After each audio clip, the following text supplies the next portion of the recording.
Should you buy Tesla Model Y? The truth, after 20 months and 23,000 miles of ownership, Tesla keeps raising prices and extending delivery estimates.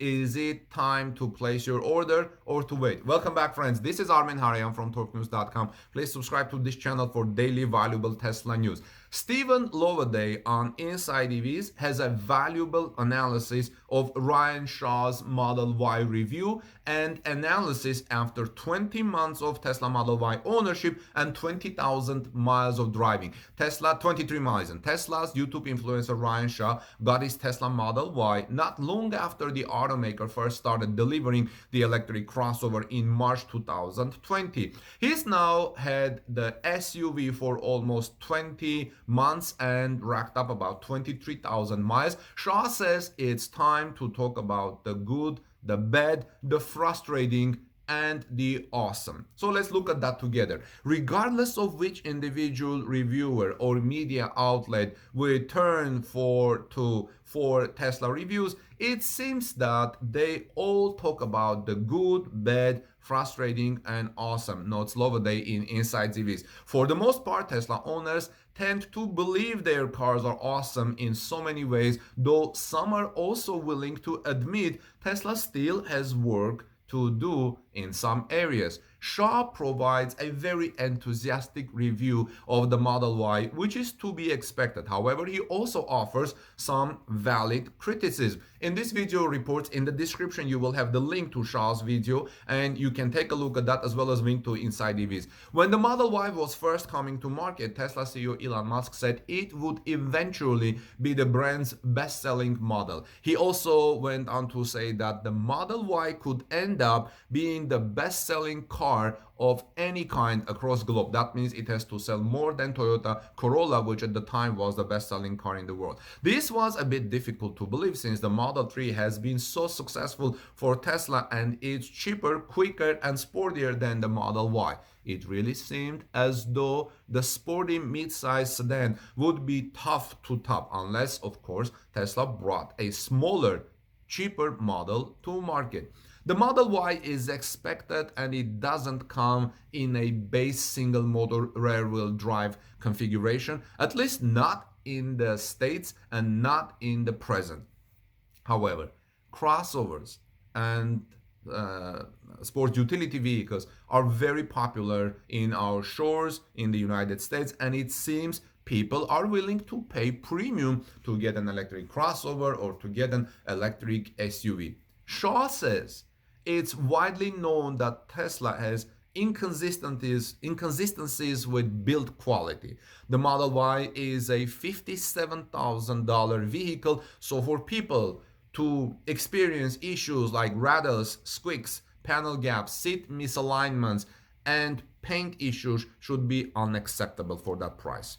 Fortunately or happily, Sean notes that Tesla is making obvious improvements, but don't expect that car to be perfect. He's personally had plenty of issues with his Model Y's build quality, which he had to have taken cars care by Tesla service in the past. If you can see past Tesla's issues with fit and finish, you'll likely be impressed with the Model Y's technology, cargo space, acceleration, and smooth, quiet ride.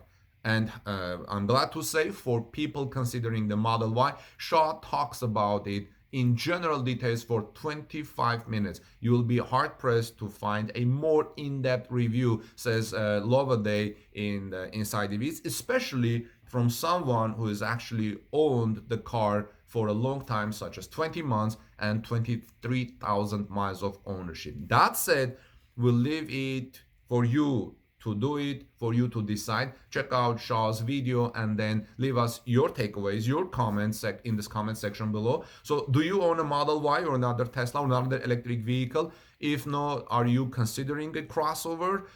What do you think about these various Model Y rivals in the marketplace today? Let me know your thoughts, friends, in the comment section below. I will have all the references I talked about in the description of this video. This is Armin Harayan from TorqueNews.com. Please subscribe to this channel for daily Tesla and electric vehicle news. videos, ring the bell so you don't miss my coverage, and give us thumbs up, please. Peace be with all of you, your families. Have a wonderful rest of the day, and let's move on to the next story.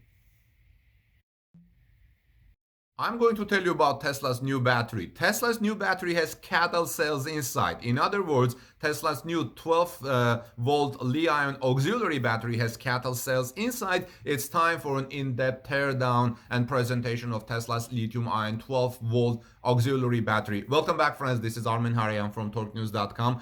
With the refreshed Model S, Model X, Tesla switched recently from conventional lead acid to an all-new lithium-ion 12-volt auxiliary battery. Model 3, Model Y still uses a conventional one. Thanks to an outstanding two-part presentation and teardown conducted by Engineerix, we can take an in-depth look at this new situation, at this new solution by Tesla, hinted at in early 2021 by Elon Musk and shown only briefly at the delivery event. This was first, of course, reported by Mark Kane of Inside EVs, and I will have the links of those videos of teardowns in the description of this video. But here's what's going on. The video starts with a general overview of why electric vehicles still use 12-volt auxiliary batteries and why they continue to use lead acid ones while the main traction battery is lithium ion.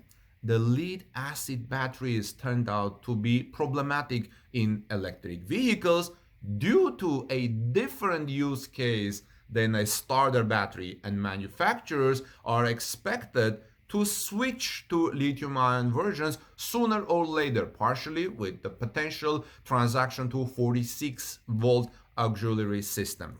Some individual users were already replacing their 12-volt batteries with a Li-ion version on their own. Is it Li-ion or Li-ion? I don't know, friends. If anybody knows, please let me know in the comment section below. I'll try to improve my English. So in general, a lithium-ion battery should be smaller, lighter, more reliable, and last longer. It could be a bit more expensive, but the total cost of ownership should be, of course, lower. The old lead acid battery versus new lithium ion. Previously, Tesla was using in the Model S, Model X a 12-volt 33 amp hour lead acid AGM battery. It stores about 0.4 kilowatt hour of energy, but weighs it's quite substantial, 12 kilogram.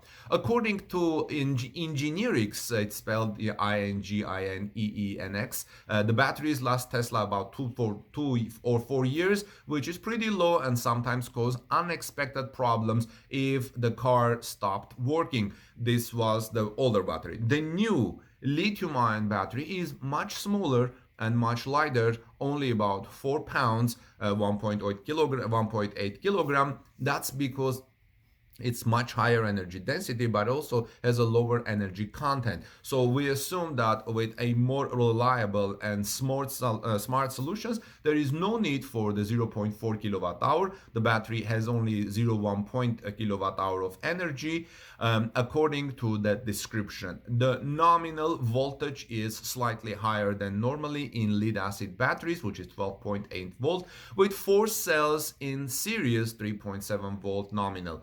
It should be at 14.8 volt for most of the time.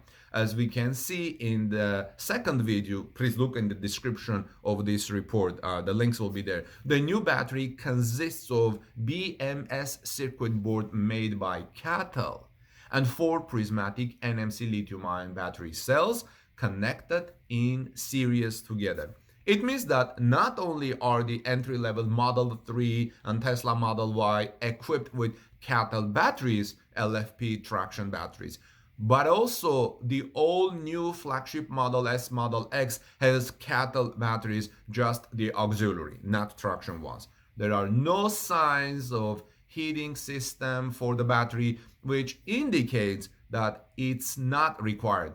According to the general CATL specs, the battery cells can accept charging at temperatures as low as -10 Celsius. That's very cold. And they can discharge at temperatures as low as -20 Celsius.